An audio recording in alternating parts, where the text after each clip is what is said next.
massacre, and their attorney, Demario Solomon Simmons. It only took 103 years, but this is a joyous occasion. The review was launched under a federal cold case initiative that's led to prosecutions of some civil rights era cases. But Assistant U.S. Attorney General Kristen Clark says she has no expectation that anyone living could be prosecuted as a result of the Tulsa inquiry. ABC's Jim Ryan. Two teams have filed a federal antitrust lawsuit against NASCAR. It's seeking unspecified damages, alleging the charter system limits competition by binding teams to the stock car series. One of those filing suit, team-owned, co-owned by Michael Jordan. The largest dam removal project in U.S. history has wrapped. The dam on the Klamath River and the California-Oregon border cuts salmon off from their habitat. Michelle Franzen, ABC News. This statement has not been evaluated by the FDA. This product is not intended to diagnose, treat, cure, or prevent any disease. When it comes to my lifestyle and diet, I don't always make the smartest choices. Touchdown! Woo! Hey, another round and some more chips. But when it comes to taking care of my liver, I do make one very smart choice. Active liver tablets from New Nordic. I used to have real issues with my liver, and at my last checkup, my doc was concerned about my numbers. But since adding a once-a-day active liver tablet, my gut's better, I feel great, and my doctor's happy. I ask a lot of my liver, so the least I can do to say thanks is a daily dose of Active Liver. You ask a lot of your liver, so give it the support it needs with Active Liver. You can find Active Liver at Amazon.com, or for a volume discount, visit NewNordicUSA.com. Go to new, NORDICUSA.com, Amazon, or ask for Active Liver at your local CVS. New year, new you. New Nordic. The views and opinions of the following show do not reflect those of WSMN, its owners, and/or associates. Welcome to the Common Sense Conservatives, a political discussion group about current events and other government-related matters every Wednesday evening from 7 to 8 p.m. Right here on WSMN 1590 AM, WSMN 95.3 FM, and streaming live on wsmn.live. Making sense of the inverted reality we are subject to every day, the Common Sense Conservatives are here to help bring you back to reality. Now, your hosts, Chris Wyatt, Todd McKinley, and John Grosvenor. All right. Hey, folks, welcome back to the Common Sense Conservatives. It's Wednesday night. It is the Common Sense Conservatives. I'm Todd McKinley here in Northeast Tennessee, joined by my co-host, John Grosvenor, holds down the studio, and waiting on Colonel Chris Wyatt, our other usual co-host. And we're trying a new platform tonight. So we're working out a few kinks here at the beginning of the show. And there's the Colonel just joining us now. And I see John and everybody. Colonel, how do you read me there, sir? Well, I can hear you, but I'm trying to find out why this thing's not working properly. There we go. Right. Yeah. John, how about you? How do you read me? How do you see me? Oh, reading you loud and clear, Todd. As good as it could be. I know you need to upgrade to your microphone so you can boom with the rest of us. But as good as it could be, yeah, man, you're coming in. I got to rub it in on him a little bit, Chris. I see that. Yeah. Now, gentlemen, we got on time for the air, but I have to say that I had a little challenge here. I thought that I had a Restream account. I know I did, but wouldn't let me in with my username. I had to sit around and work around with it for a while. Yeah. All you should needed was the login. The link that I sent you. No, you have to sign in. It won't let you do anything. Yeah. What? Right. Did you have to do that, Todd? I had to do a couple things just like that. Yeah. Oh, wow. No, but yeah, it worked out. But I could see I could see the Colonel here, and of course, John, you're just cut off a little bit different than StreamYard whenever we use that. But I can see everybody. Todd, your camera looks a lot better than usual. Did you do something different? No, same thing. Maybe it's just it doesn't come through on the other one. I don't know. But hey, that's okay. But we are going out over radio, of course, over 1590 AM and 95.3 FM. Both of those are WSMN, and they're right down in Nashua, New Hampshire.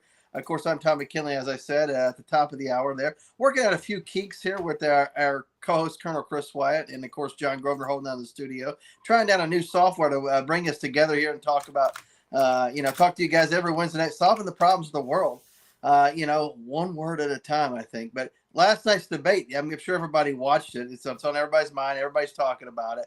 What was your thoughts on the debate, the VP debate? Well, who you asking? Chris has got that look like deer in the headlights. What's going on here? That's not normal. Well, we'll go to the Colonel Wyatt first. Well, I'm ready to answer the question, John, but I didn't want to step on your toes. I caught that. Okay. Well, let's see. The that was actually a debate last night. We haven't seen one of those in years. That was an actual debate. The candidates interacted with each other largely in a respectful manner, polite, friendly. They tried to call it Midwestern friendly. That's just American politeness. That's not Midwestern. I've lived all over the country. Something that's been missing in discourse for a long time now. So, yeah, no, I thought it was a pretty good debate as far as debates go. And I have to say that J.D. Vance wiped the floor with Tim Walz. He looked like a deer in the headlight a couple of times. And if we would actually put a lie meter on there, he got about 6 Pinocchios on that last night. He even tried the Project 2025. That fell flat. Even without an audience, it fell flat. Right. He tried to lie about, having federal agencies to register your pregnancy with. And then the shocker for me was that the leftist evil shrew moderators actually challenged him about his lies about Tiananmen Square. So think about this, guys. And he tried to dodge it. Oh, he did dodge it completely. And then actually came back and went after him. But think about this. Little Timmy Walz, little stolen valor. He's proud of the fact that he was in China when they crushed democracy. Think about that. Yeah, look at my CV. I was in China when the totalitarian fascists, my friends, crushed democracy. Yay! Vance was brilliant. Look, I'm on record as saying I'm not a fan of J.D. Vance. I think he's a made-for-politics candidate. I've not seen any substance out of him in the Senate. I've not seen any substance out of him as a candidate. I will say that last night, I had told people the needle won't be moved, and it won't. I'm voting for Trump. That hasn't changed. But if I wasn't voting for Trump last night, it would have changed my vote. J.D. Vance was that impressive. He was that on point. I still don't trust him 100%. I don't believe someone that makes up things about Appalachia at the expense of people actually from there like me. And so, but I have to say that brilliant. Now, the one thing that frustrates me with the debate last night, and frustrates me with Republicans in general, why can't some Republican read the Constitution? Whenever the Dobbs decision comes up and the left tries to paint you with the abortion thing, don't kowtow to them. He did a little bit of that. He had one of the more nuanced and better answers as a Republican. But here's the answer. The 10th Amendment expressly forbids powers not enumerated to the federal government by the Constitution or prohibited to the states by the Constitution to remain with the states and or the people respectively. Therefore, the federal government has no authority to regulate abortion, save federal institutions, the VA, military care. They can do that, but they have no say over your body or over your child that's unborn in your womb anywhere in the country. Only the states and or the people through a referendum can actually make that decision. Why don't somebody just say, I'm tired of Republicans? It's ridiculous. They talk about, they're not talking about the deficit. How about telling people, this deficit is larger than the entire federal budget was in the year 2000, just 24 years ago. Republicans frustrate me, and he frustrated me last night with his, we could do better as Republicans. No, we don't have to do better. Just tell the truth. Tell the truth. Not a single state in the union is abortion illegal. Not a single state in the union. And these fairy tale stories about little Molly Johnson had to fly 6 states across there to have an abortion and she would have died and 12-year-old died. These are just lies and fiction. Oh, like they all know these people. Give me a freaking break. Look, it is an issue, but this is just nonsense. So that bothered me. But what I do want to say is this. When the scumbag shrew moderators lied and said we're not fact checking, their questions were fact checks. They asked direct, pointed questions to elicit a response and put Vance on the defensive. Now they did that to Walz, but just once or twice. They did advance throughout the evening, but the questions were actually fact checks, lies, and then they fact checked him after he said something about the Haitian immigrants. So they just want to get the stuff across because they love to play the racist card. But give him credit. He's the only person other than me that I've heard publicly say, "Listen, I don't care what Mike DeWine says about them being legal. It's a lie. They entered this country illegally. They're criminal innovators." He didn't say that, but he said they entered illegally. You can't wave a magic wand in the Trump or the Biden administration and say they're legal now because they came here now. They applied for something they're not entitled to.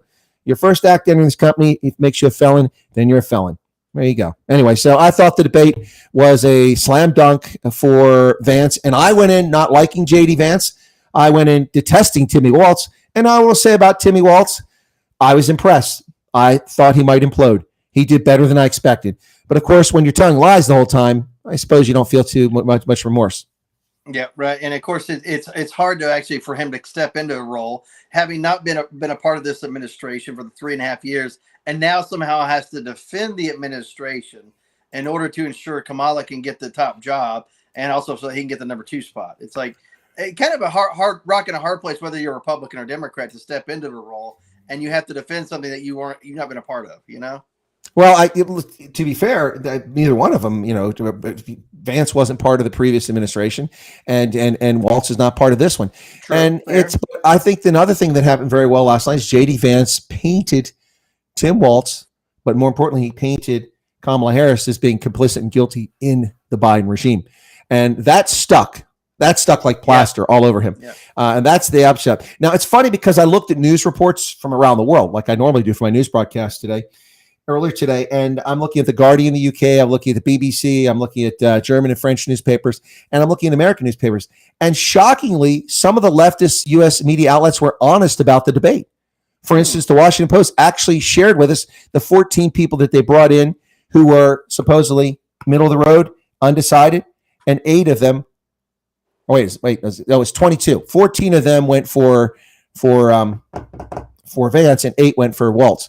The New York Times said that Vance wiped the slate with him. Essentially, my words, not theirs.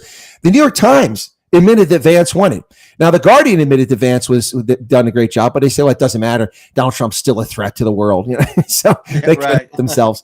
But the leftists overseas continue their leftist nonsense. But I saw some adjustment here in the States for leftist media outlets in being honest.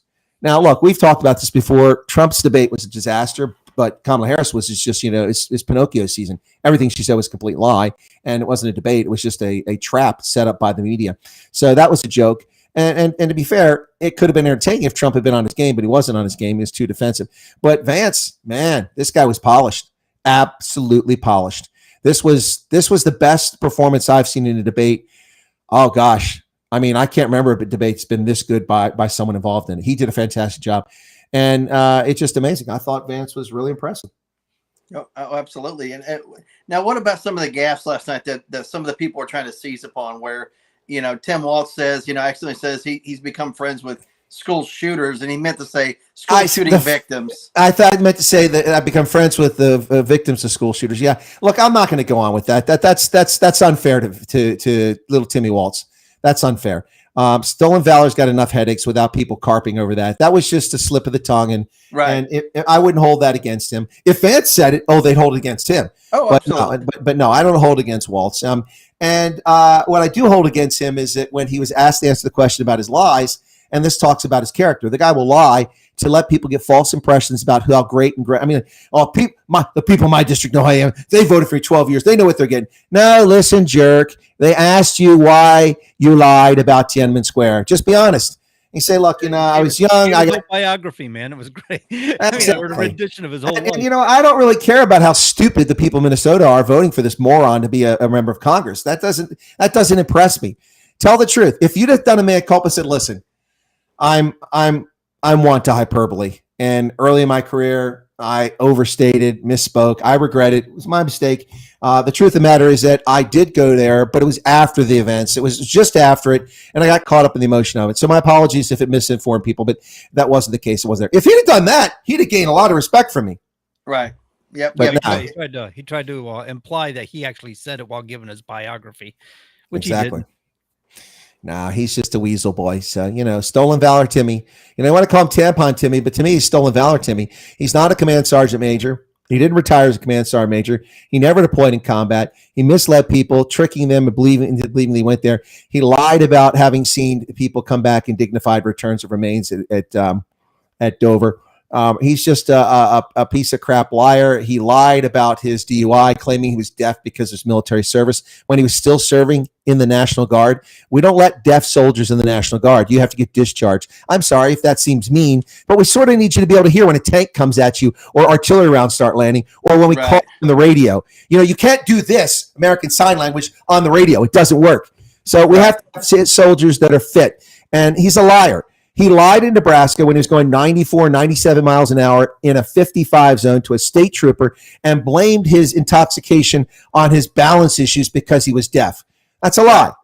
And he got out of a DUI because of it. The man who does that, the man who misleads you about what he retired as in the military to try to impress you because people think he thinks that most people aren't that smart, and a person who lies to you about where they were in 1989. Ladies and gentlemen, I was on the campus of Ohio University in June of 1989, graduating from Ohio University with a high honors degree in history. That's where I was at. I remember exactly what I was doing when Tiananmen Square unfolded. I remember exactly what I was doing when Elvis Presley died. I remember exactly what I was doing when the Challenger blew up. I remember exactly what, you get the point, where I was at 9/11. How is anybody our age not remember where they were when Tiananmen Square occurred? I'm not talking about the day that the guy was standing in front of the tank. I'm talking about the events. And this guy's like, I was in Hong Kong. You're a liar. You're a liar. And, this is the guy that's been training kids and teaching kids for decades, and call him coach. He's a fraud. He's not worthy of any office, let alone the vice presidency. The interesting thing about it, and what's kind of noteworthy, is he said he was taking groups of people to China. Right. After the Tiananmen Square. So basically, he's introducing people to communist China. Well, you make a very good point there, John, that I didn't even focus on. It's a valid point. Yeah. Again, the guy has too cozy relationship with communists. But, it makes sense. He comes from Minnesota. They love socialism up there. They got the farmers, workers party nonsense going on in Minnesota for years. Well, we're going to get flamed for that one. Right. But at least the right doesn't have to set up fake organizations to be able to get an endorsement from, right? Yeah. Well, here in Pennsylvania, all these people are on my ads every day, every time I go on YouTube or social media or on my Roku and watch streaming. And I voted for Donald Trump before, but I'm not voting anymore. I'm worried about my kids. Dude, you're an actor. We know you're not real. Stop lying. They're hiring actors to make these fake ads. It's just unbelievable. Unbelievable. I think I liked it better when Taylor Swift was endorsing her, not fake actors. Right. Yeah. People. Oh, she's just such a great person. Oh my goodness. And they have the little tea or the little latte, and I don't know what I would do without Kamala and her tax break or this and that. Oh, come on. What tax break? See, I don't you listen to how they're putting this. Their big argument is she's going to give people tax breaks, but they're not tax breaks. She's raising our taxes. She wants to raise taxes on capital gains back to 28%. She wants to put an intangibles tax on. And that affects everybody who's got any retirement account, any savings. You're going to be drained of that. There'll be nothing left when you're retired. If you own a home, you're really screwed. You're going to have to pay intangibles tax on that physical property. So she's acting like she's cutting taxes, but the tax cut is not a tax cut. It's a grant out of your pocket and mine. Earned income credit goes to people who are working but don't make enough money to live off. So we give them credit. We give them all their tax money back, plus we give them another X numbers of thousands of dollars. And on top of that, they want to give $25,000 to everyone to get a first-time home buyer. Where's my $25,000 at? Why am I subsidizing someone else buying a home? And you think there's a housing problem now? Wait till all the criminal alien invaders get their $25,000 grants to buy homes and drive up the prices of homes for us. And what about this nonsense of giving people Kindergeld? Because that's what they're doing. $6,000 to pop a kid out? That's nonsense. Right. For what? Oh, I don't have to pay for someone else's child. That's your responsibility. And this whole thing last night, and Timmy Waltz and even Vance talked about, the most important issue that I hear is what Waltz said. Everywhere I go, people are complaining about childcare. Hey, raise your own kids. Stop leaving it to be somebody else's responsibility. And if you can't raise your own kids, don't have any. Hey, it's not my responsibility to pay for your childcare. And Vance actually hit the issue. The problem with the marketplace is there's not enough providers. So it's a provider's market. If you got 10 child care providers and 10,000 children, guess who gets what they want? The child care providers. And not to mention the overregulation, which is well-intentioned to keep pedophiles and keep criminals and keep abusers out of the system. But let's be honest, in most states, this is overregulated. And if you're a child care giver, they come after you. You just got to have some common sense. And that's one thing J.D. Vance said. Common sense needs to be applied here. And I agree 100%. Yep, absolutely. Now, did you think that they did us a favor, I guess, being more civil than, say, Kamala or, Trump or whatever? Do you think it was more civil, and you think society was, a little better for it? Or do you think it really doesn't matter at this point in our discourse? Well, I thought it was pretty civil, and I thought it was fine. Did my microphone just change? I noticed there's a setting here. Is it all right? You guys can still hear me okay? Yep. Coming in. All right, just checking. Yeah, no, I like the tone of it. I like the behavior of both candidates. They both were able to call each other liars politely. Right. No, they did. Let's be honest. They called each other liars, but it was necessary. Both of them lied or misled to some degree. J.D. Vance wasn't entirely correct in a few things he said, but sure. He did a fine job. And look, I think Waltz did a better job than I expected. I expected him to implode. I thought he'd get frustrated and act like that weirdo.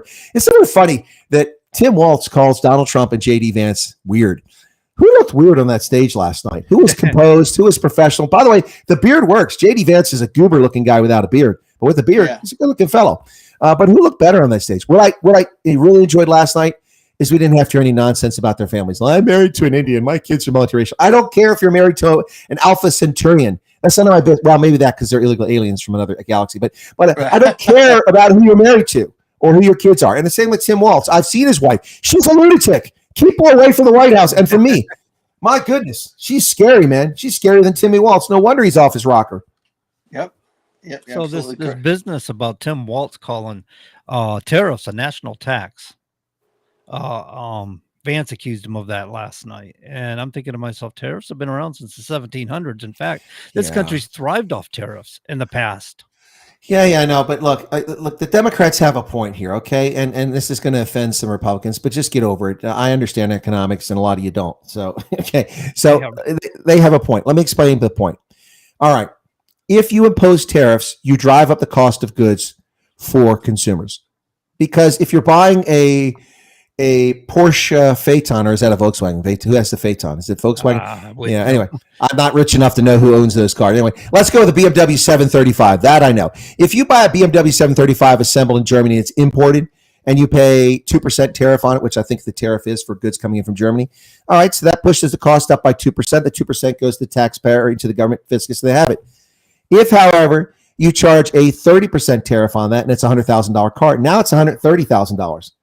And if I want to buy it, I got to pay $130,000. So in essence, it is a tax on me. You don't really think they're going to take the loss over at BMW.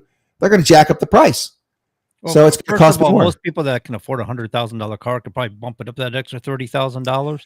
Secondly, going with Trump's plan on Agenda 47, the concept is we want to bring manufacturing back to the United States of America because that's where it should be. That's where it should belong. Outsourcing only should happen when we don't have labor sources. Sure. Trump was in administration. This is where the people that think I'm a MAGA guy are going to be disillusioned. Those who hate me because I'm honest are going to hate me too. But listen, I mean, Trump talked about reindustrializing America. It didn't happen. Only a small amount of industrialization came back to the country in Trump's administration. I don't blame Trump for that. I blame the system. Trump got rid of so many barriers that allow for people to come back, and some companies did come back.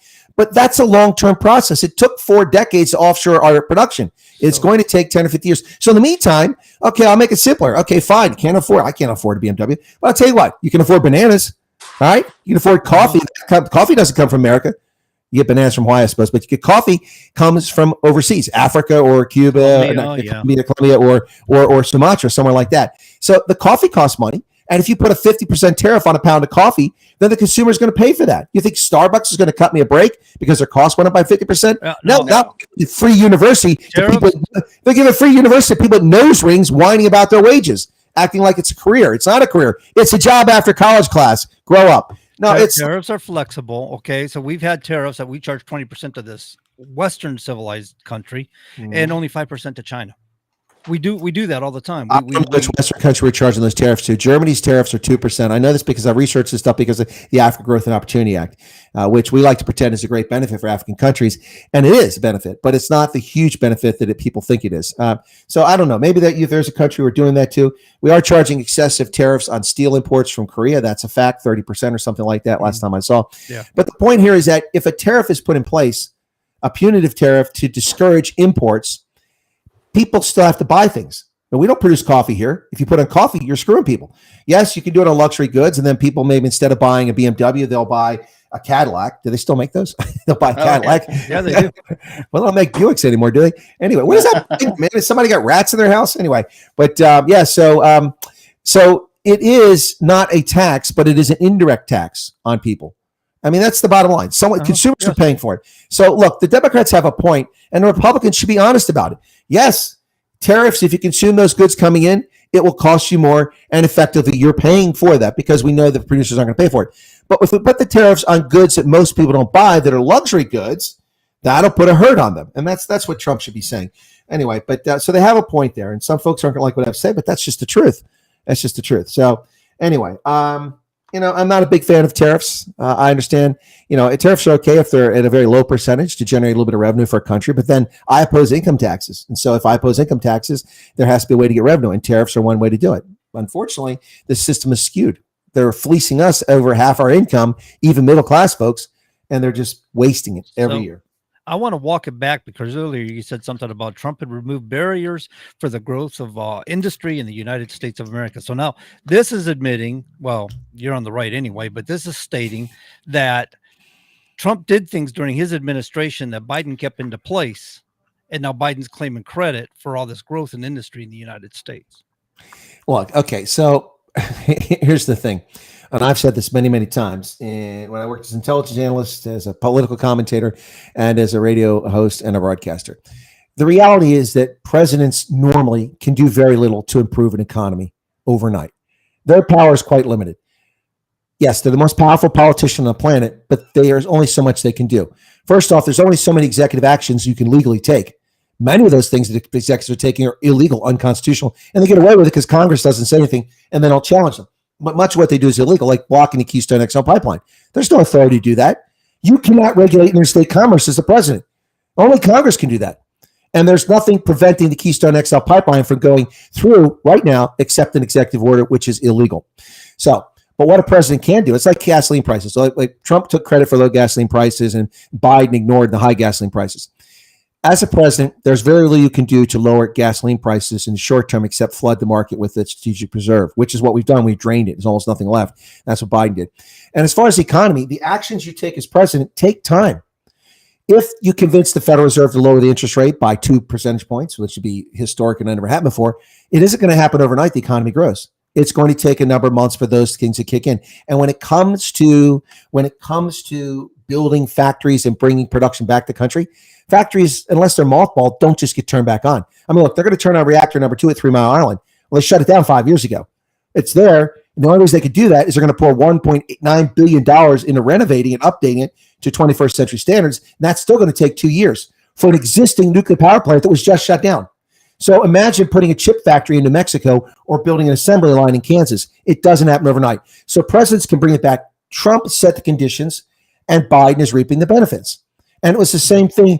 Clinton reaped the benefits. Clinton reaped the benefits and gets credit for 18 million jobs, but he didn't do anything that created that environment. That environment was created by Bush Sr. by colluding with the Federal Reserve to lower interest rates to historic lows so that money was available, by going through a period in which they went after weak savings and loans, which were a big drag on the economy, and by setting the stage. He was just lucky that the internet revolution came along, which was not his doing.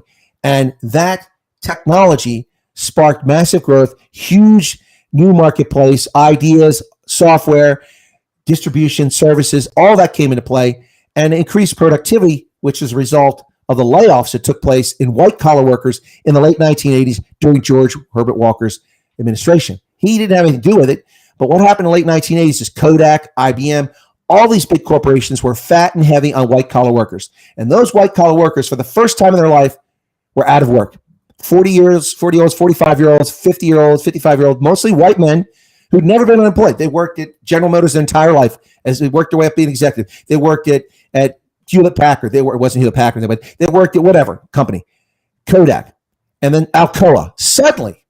Suddenly, Corning is another one.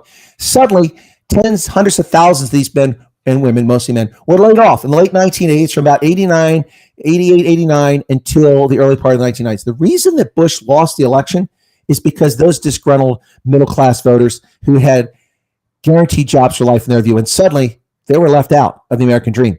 And they voted for Ross Perot, many of them, which got him 19% of the popular vote, which threw the election so that Clinton could win it with just 38% of the popular vote. Or 42% of the popular vote. He won it with the least amount ever, percentage-wise. So presidents can change things, but it takes time. And Biden is taking credit for things like, oh, I brought 40 million jobs. No, you didn't. People illegally shut down our economy across the 50 states. The federal government didn't intervene to stop them from that stupidity. And 40 million people were thrown out of work for a period of time. Many of those jobs remained, and they simply went back to work. But Biden wants to claim credit for it. Now, the conditions for where we're at now were created during Trump's era, especially the tax cuts, especially the corporation tax cuts, the corporate income tax. That was huge. Lowering that down to the 20% range was one of the most important things ever done. Quite frankly, if I was president, they would not like me. There'd be no corporate tax rate at the federal government. None. The federal government has no business taxing corporations. Corporations create jobs. Corporations generate revenue for the government because the income taxes the employees that work there. When you expand and create new jobs, you generate money for the government. Why should corporations be paying taxes to the federal government? If states want to tax them because they're in their jurisdiction, different story. But the federal government has no claim to a corporation's income, none whatsoever, because they tax the corporation's income, and then they pay your salaries. They tax your salary on top of that. Then when you pay off shareholders, investors, you get dividends, or corporate bondholders, they pay tax again. So they tax the same money 3 times. It's immoral, and it's bankrupt. Flat tax, 10%. Case closed. This is where you and I have differed in the past. Is I don't think people should be paying personal income tax. However, corporations or businesses have always paid taxes to the government. That was the indirect tax that was imposed at the beginning, which led to the whiskey rebellion. Corporations have not paid taxes. That was a good and service. Whiskey production. That was good. It was put on whiskey. It was applied to businesses. It wasn't applied to people. It was applied to businesses. It was applied to whiskey, the production of whiskey. It wasn't applied to wheelbarrow makers. It wasn't applied to, what are those guys called? I forget the name of these. Have a name for those guys. It wasn't applied to. But this is how our government first started. When we first started this country, they were applying taxes to businesses. Whiskey may have been the first step. I don't know. But the point is that businesses paid taxes originally. We paid those taxes through our purchases. Nowadays, we got a personal income tax. So now we pay both ways. We pay the direct tax as a personal income tax, and then we pay the indirect tax, which applies to corporations. So we're getting the screws turned to us 2 times.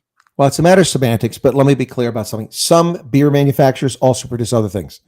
So there's a time some beer manufacturers also produce ice cream and milk or soft drinks. Okay, if they're taxed on the whiskey they produce, but not taxed on the sunglasses they produce, they're taxed on the product, which is what happened with whiskey. I doubt there are many, very many people making whiskey that were diverse in the late 1700s. They were making ice cream. Making sunglasses, I'm sure. But you get my point.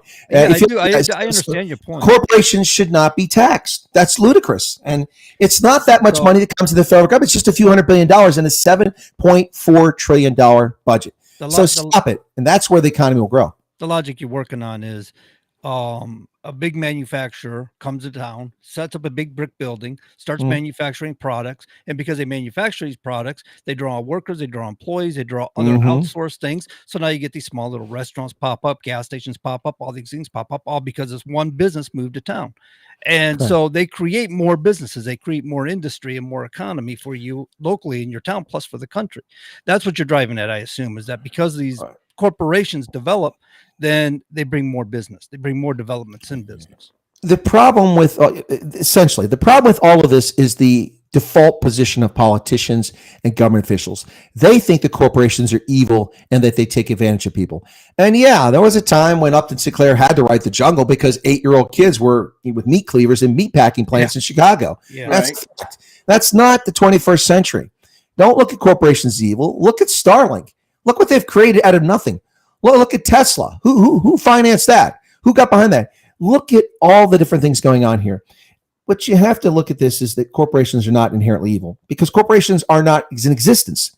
They're made up of people, boards of directors, which are human beings, CEOs, CFOs, human beings, shareholders, human beings, unless it's a privately held company, then it's family members or whoever started, and then the people that work there.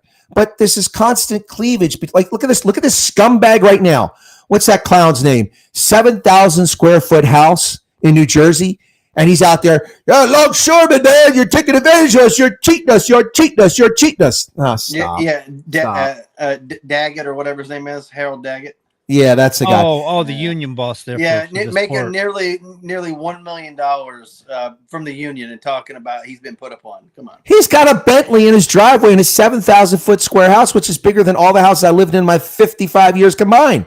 I mean, give me a break. No, well, it makes $173,000 from his local union and another $720,000 to $730,000 from the national union. I mean, exactly. He's not hurting here. But idiots like that, and then the Biden administration, our economy is going to be crippled by $5 billion a day minimum in losses to our economy and GDP growth right now, because the Biden regime is asleep at the wheel, like everything else, completely ignored this. The National Labor Relations Board should have been involved here. The Department of Labor should have been involved here because this is a strategic issue. It's not a local labor dispute between, the local pipe fitters 2735 in Mechanicsburg, Pennsylvania, against their employer. No, This is a strategic issue affecting the entire United States and our economy, imports and exports. We already have dozens of ships backed up at sea. Every day the ship sits at sea, they burn fuel. They have to pay salaries. What does that do to the cost of goods? It jacks them up. And by the way, the longshoremen are just despicable. And if I get hate mail for this, so what? Do you know what they want for a pay raise? Do you know what the percentage is, John? 77. 77%. Over 10 years. Over 10 years. So it's about 7% a year. So they're worth more, 3/4 more 10 years from now than they are today? No. I've never got a 77% pay raise. They might be. I don't know. We have missed a lot of comments here. I don't know if you can see all the comments. They've been offered a 50% pay raise and they turn it down. Greedy. So wait a minute now, because a lot of people have been making accusations that port workers make $150,000 a year. Why would they need a pay increase? And this is not entirely true. Majority of port workers are probably making about $45,000 a year. That's tops. Well, the stat I saw is that a longshoreman with 6 years experience under these union negotiated agreements gets $39 an hour wage with 6 years experience to operate a forklift. $39 an hour wouldn't be half bad. Did Todd freeze up? I think he did. He looks perplexed. Oh, there he is. There he is. Hey, I'm right here. He's trying to loosen that back up. I think we need to get Tennessee Emergency Management Agency out to East Tennessee because the water's affecting Todd's stream. I'm just thinking we're probably pretty lucky to have. I know North Carolina got hit really hard. So did Tennessee. We had just in our backyard here, the neighboring counties. I mean, number of bridges washed out, dams failure, people washed away, hospital flooded. I mean, it looks like World War III in some of these places. In fact, I just had a meeting with our sheriff's department with a few people with our school board. And they had just been over there working traffic, looking for search and rescue and stuff like that. And they said it looked like nuclear war over there in some parts of these other counties. So it's pretty bad out there. I was down in Hurricane Andrew in '92, and it was like that. It was a disaster area. There was no signs. There was no nothing. If you didn't know your way around, you wasn't getting around. You was going to be lost. Right. Well, living under bridges, and it was horrible. I mean, these people that had homes and they were living, sleeping on beds under bridges and stuff. Since we switched to Helene, let's just talk about that for a second, if it's all right there, Todd. Yep, absolutely. I was in the Pentagon, in the basement of the Pentagon, when Katrina hit. For 5 days prior to Katrina, the DoD revved up its operations. We did planning. We moved over 10,000 troops into the Gulf states in Mississippi and in Alabama and Louisiana and Texas. We prepositioned over 350 helicopters and wound up having, I think it was like 800 or 900 helicopters total involved, including active duty. In the end, over 126,000 active and reserve component troops. The later ones coming were mostly active duty because they pulled them.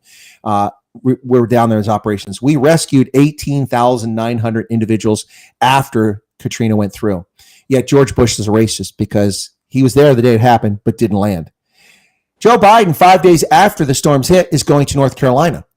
This is anecdotal. I'm not in North Carolina. I can't speak for this, but everything I keep seeing on social media from people who are able to get a signal out, able to talk to reporters, is that we haven't seen FEMA. FEMA's not here. Yet we saw Karine Jean-Pierre, America's favorite Haitian lesbian, giving a press conference in which she said that 4,600 members of the federal government are working on this. Where? From D.C.?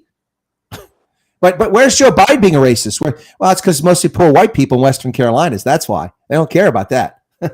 Yeah. And George Bush hates black people. Hey, folks, you're listening to Common Sense Conservative live every Wednesday night, 7 to 9 p.m. on WSMN 1590 AM and 95.3 FM. You can also catch us at wsmn.live. That's LIVE, wsmn.live. Numerous other podcasts, social media streaming platforms, too many to mention. But we're live every Wednesday night trying to make sense of the inverted reality that we're forced to live in. And, of course, last night I think J.D. Vance helped us get back to some reality. We just talked about that. We just talked about FEMA and a couple other things. Talked about, the longshoremen's, had shut down Gulf Coast and the East Coast ports, which is going to have a major effect on our economy very soon. Probably after a couple of days of being shut down, you're gonna see some major effects, I think. Well, it's going to be mitigated because shippers knew this. John probably knows this. A lot of companies imported stuff in the months leading up to this because they knew it was coming, and so the stockpile of many goods and goods anyway are built up along the East Coast. But that won't last forever, right, John? Yeah, no, I haven't exactly heard that, but yeah, they I know you said that last week, but I haven't checked into it. But the same thing for like Christmas. If they know something's coming, Christmas time they start stocking up early and stuff like that. They're already selling Halloween stuff in July here. Yeah. So yeah. They do prepare and stuff like that. So if they know what's coming, yeah, I imagine they were. So here's for the most part. Here's kind of a beef about using Restream so far, gents. I don't know where the comments are coming from. I got something that says paired. I don't. They all say paired. That okay. means they're paired to your wherever you tied them into for your right. platform. But we actually got Twitch coming in here, which is pretty amazing to see. Is that where Operative 1832 is coming from? Because it doesn't tell me where they're coming from.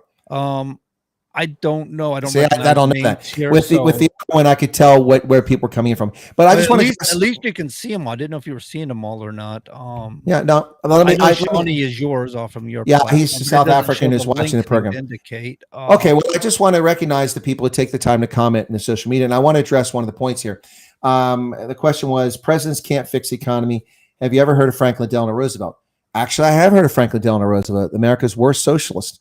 Franklin Delano Roosevelt delayed the economic recovery by a full decade with his socialist programs, which undermined the banking system, which undermined the economy, which made it almost impossible for corporations to make profit. His overreaction and his socialist policies undermined the only reason America escaped the Great Depression and then the recession that followed it, that was caused by Franklin Delano Roosevelt and his deficit spending and his social networks, is because of World War II. The Nazis saved us. If it wasn't for the Nazis and Tojo, we wouldn't have come out of it till the 50s. Now, Franklin Delano Roosevelt destroyed the American economy. He didn't save it. I'm a historian and a political scientist. You don't have to take my word for it. Just do a little research. He did not save us. King Franklin is the opposite.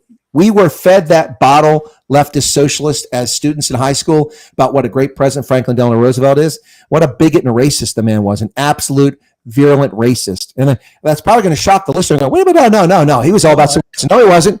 No, he wasn't. His wife was all about civil rights. He's the guy that stacked the Supreme Court to create Social Security to defraud Black Americans out of retirement because most of them were in the service industry that was excluded. Service workers who worked in the restaurant industry, caregivers, and people on the railroad were excluded from Social Security when it first came into play.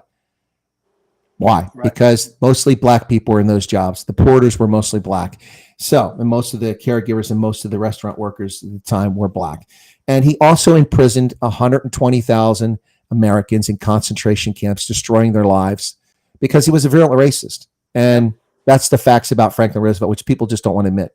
Yeah, right. So, and every recession leading up to that, you had a lot of laissez-faire presidents. You'd have a recession, they'd recover. Calvin Coolidge as an example. You'd have like a mild recession, usually a recovery.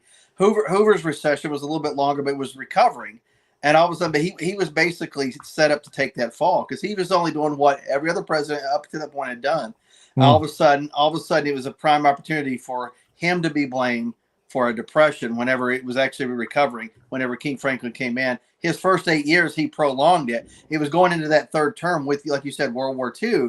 That actually saved America out of that. Yeah, you're right. And we were already being lifted out of it before we were engaged in hostilities because we were supplying through Lend-Lease, the Brits and the Soviets. Right. And that was fueling our economy. People want to talk about military-industrial complex. That's what was getting us out of that. That it actually existed at that time.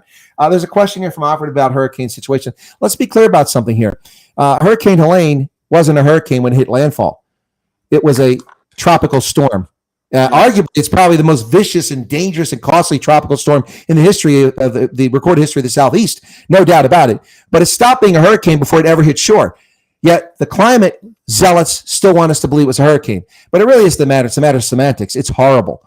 And if you're down there, absolute disaster. And I feel for these folks. I'm very encouraged to see leadership coming, at least from somewhere, in the form of Donald John Trump, who down there making sure water got through to people, working on getting Starlink out to people with Elon Musk, while the Biden regime is busy in Rehoboth Beach, enjoying the holiday and weekend. Unbelievable. 5 days later, he's finally going down there. So what did you get for rainfall there, Todd? Did they give you a measurement on that? Oh, I couldn't tell you. I mean, it was a lot, and it was fast. So obviously the flash floods is what took out a lot of these dams, and of course a lot of bridges. And some of these places they just weren't geared up for it. And of course, I don't think that they were ready for the amount of water that was going to come. I don't think anybody could be ready. I mean, that was biblical. Yeah. By the time it hit, we have towns that were nearly washed away, multiple towns. Yeah. And within just a few minutes drive of my house, I could probably drive through or get close to on a good day, go through several of these towns. Of course, now with the roads being washed out, different situation. But within one day, I could probably hit dozens of these towns, and now they're basically not there anymore. It's hard. I mean, it was the video. I mean, like this one of the, I don't know if it was Asheville where it was, but there's a church out there. You've probably seen the video, and the church's brick gets surviving for the time being with this. And some people are on the edge of the bridge recording this. The water's almost up to the bottom of the bridge, and the buildings, the outbuildings just being swept away. One runs, hits the church and collapses. It's swept into it, comes around. The water must be going about 45, 50 miles an hour. The current takes it into the bridge. You can hear it smashing, aluminum tearing apart. Man, my heart goes out. And here's the thing. How long is it going to take? Never mind. I mean, look, we obviously the first concern is the human beings, the losses, the missing people, those still out there suffering, those without homes, all that loss, lives destroyed or greatly damaged. But all that aside, who's going to clean this mess up? I mean, there's dangerous debris, glass and shards and broken bits and this and that and trees and cars and toxic chemicals and minerals all over the place. It's horrific. This is. I mean, I tell you what, I don't know when I'm next going down the I-95, but I'll tell you what, man, that's pretty frightening, guys. No, it's scary stuff, man. It's insane. You know, then people were really put through. Well, Todd, you know, you were there. Right. They were put through hell.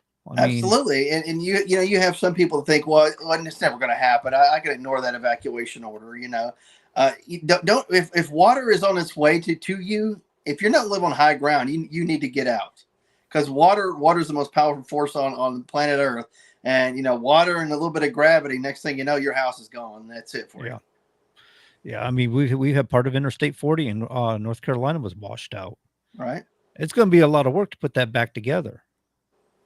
I imagine it's going to be a one lane for a while. If they even use it at all, they might just have to close it off due to safety issues. Yeah, I mean, we were talking with some of the sheriff today, and he was talking about, just from what he heard from TDOT, Tennessee Department of Transportation, talking about some of these places it's going to take a year and a half just to get some of these bridges back up. So it's going to take a while. I would be surprised if we get that close. I mean, the priority bridges they could probably pull off, but I mean, look, we haven't even started the Key Bridge in Baltimore, which is critical to port operations and one of the most important ports in the Eastern Seaboard.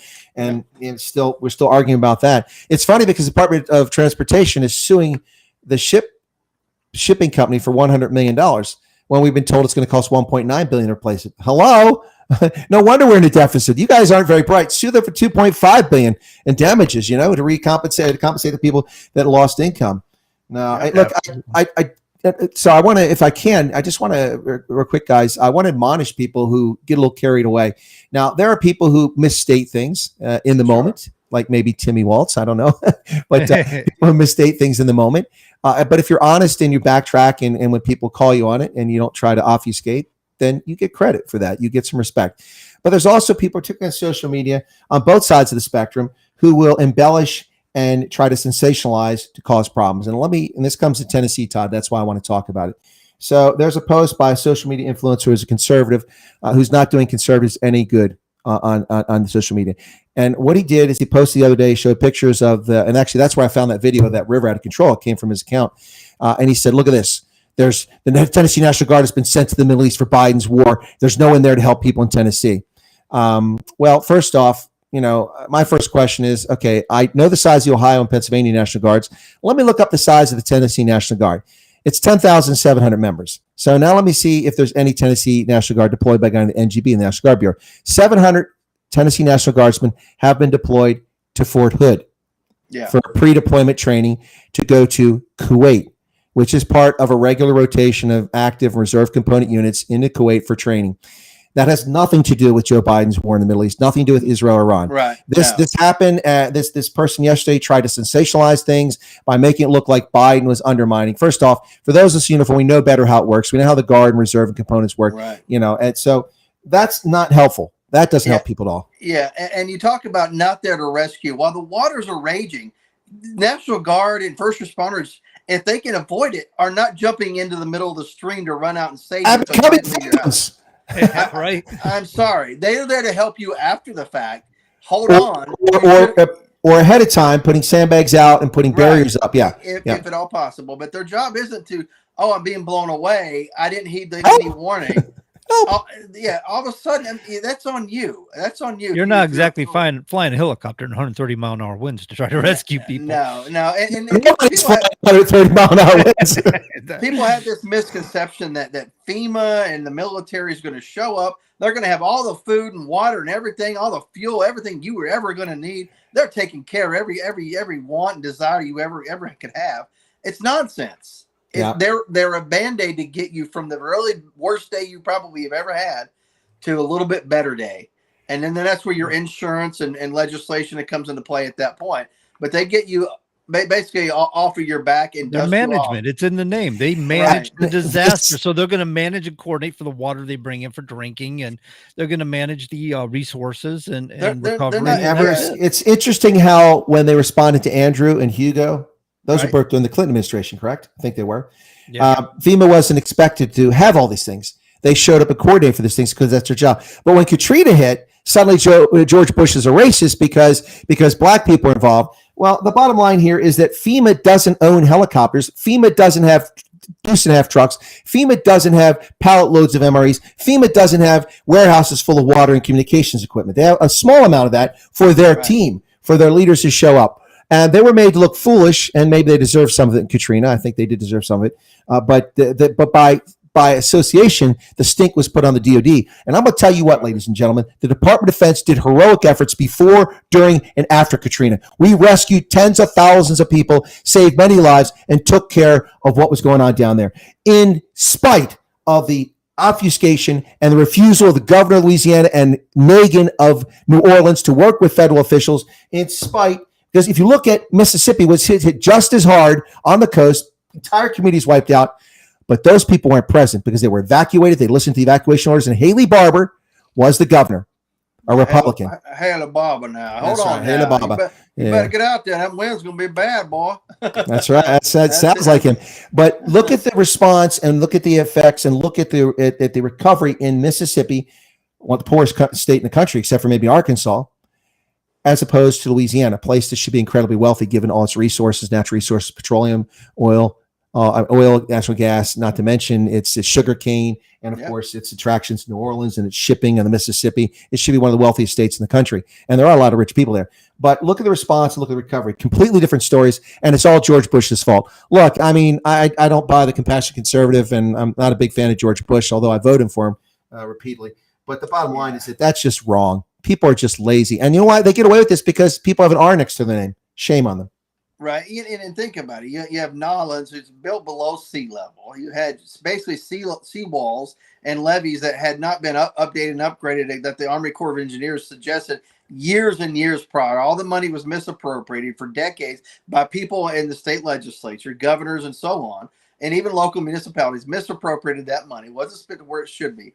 And all of a sudden you think, a once in however many hundreds of years storm comes through and decimates your city, predictably. And you're going to try to blame it on one guy because all of your needs weren't fixed immediately overnight by a magical agency called FEMA. Come on now. I may have told this story before, but in the Pentagon, at about 2 days before Katrina made landfall and the weather is already hitting New Orleans, a young Defense Intelligence Agency analyst who's like 24, 26, just out of university. She's a Turkish national I think she was born there. Her parents are Turkish, but she lives here. She's a U.S. citizen because she had a clearance. Working for DIA. We're in the basement of the Pentagon, and we had the TV on. We're watching the storms, and the reporters out there. And she said, "Why aren't these people leaving?" I said, "Well, I don't know. They've been ordered to evacuate, and they're just stubborn." She goes, "Well, I mean, how are they getting them out?" I said, "Well, there's lots of ways to get them out. There's plenty of ways." She goes, "Well, don't they have a bunch of school buses?" I said, "Yeah."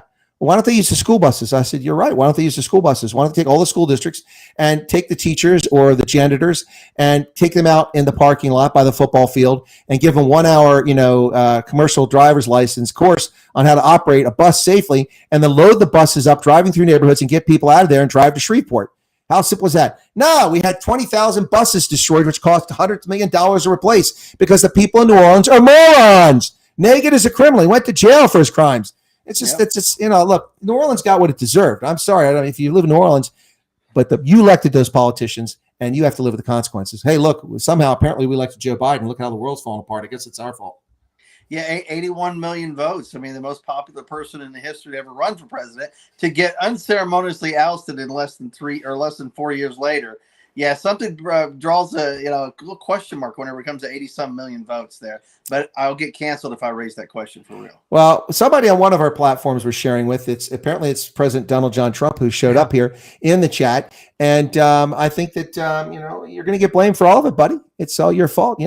81 million votes. You got 75 million. Did you get the job done? 12 million more votes than the most votes ever for an incumbent president, eclipsing Barack Hussein Obama's 63 million incumbent election results, 5 million less than when he ran for office in 2008. 63 million. You had 75 million. You still couldn't get it done. You couldn't close the deal. Where's the art of the deal there, John? Donald John Trump. I mean, the guy did everything, but find votes in the back of somebody's Volkswagen. You know what I mean? I mean, for real. Chris, you said something about hitting a button on your microphone earlier.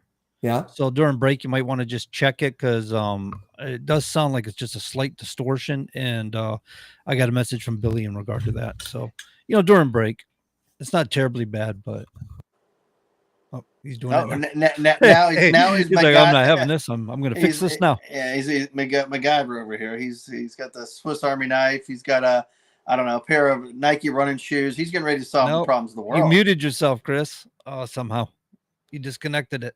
Yeah, you're muted now. You cannot hear you. I think you did a thing. Can't hear you. He's trying definitely to talk. On his end. All right. Oh man. He's going to backup microphone. He's got two of those things. Is he going to get it up before the break? What's going on? Because I can see. No, he's. We're waiting. We're waiting to see if he's going to get it up before the break, ladies and gentlemen. We're about a minute out. What's that? There he is. Yeah, he's back. Hey, see a quick mic change. He's back up and running, everybody. Yeah, no, look, Boy Scouts stay prepared. Soldiers are always ready. Always have a backup plan when you can do it. Got spares in the trunk. Got patches in the trunk. Got a compressor in the trunk. Got it all. Yeah, I tell you what. I rented a BMW in Germany many years ago, and the carburetor was not set right. So I've been driving it for a few hours, and it wanted to, every time I slow down, it wanted to die on me. And I'm on the Autobahn. I'm like, I can't have this. Pulled over in a massive rainstorm headed down to Lake Constance, the Bodensee in Germany. One of the worst rainstorms I've ever been in. I pulled over before it got too bad. I opened the trunk up, and I'm going, man, I hope there's tools in here. And I opened a BMW. Man, they got a whole tool kit back there. And everything. It was like Tim Allen back there, man. Tim the Toolman Taylor. Good deal. I think we're about to hit our break, ladies and gentlemen. I should hear the music here in just 30 a second. seconds. 30 seconds. But yeah, after the break, we're going to probably dissect a little bit more of the VP debate last night, and probably several things we're going to get up to. And also want to discuss, if you don't mind, maybe assess the war in Israel and, of course, Iran and everything like that whenever we get back to the break there, Colonel, if you don't mind. Yeah, no, let's talk about the war. Look, we're co-belligerents now. Thank you, Joe Biden. We're in the war with Iran. Well, we don't know where we're going. But, yeah, we'll talk about that in the next hour for sure. All right, probably not a place we want to be. No. But stick around, folks. We'll be back after the break right here on WSM 1590 AM and 95.3 FM here in just a few moments. Take care.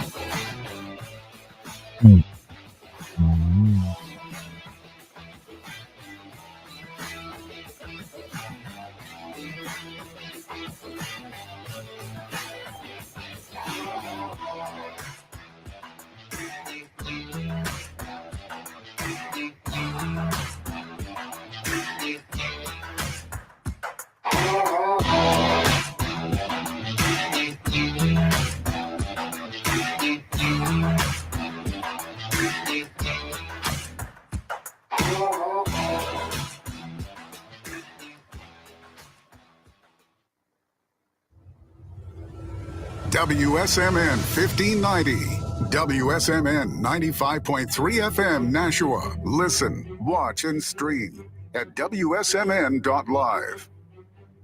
ABC News, I'm Chuck Sievertson. With total deaths rising to at least 182, Helene is now the deadliest hurricane to hit the mainland U.S. since Katrina in 2005.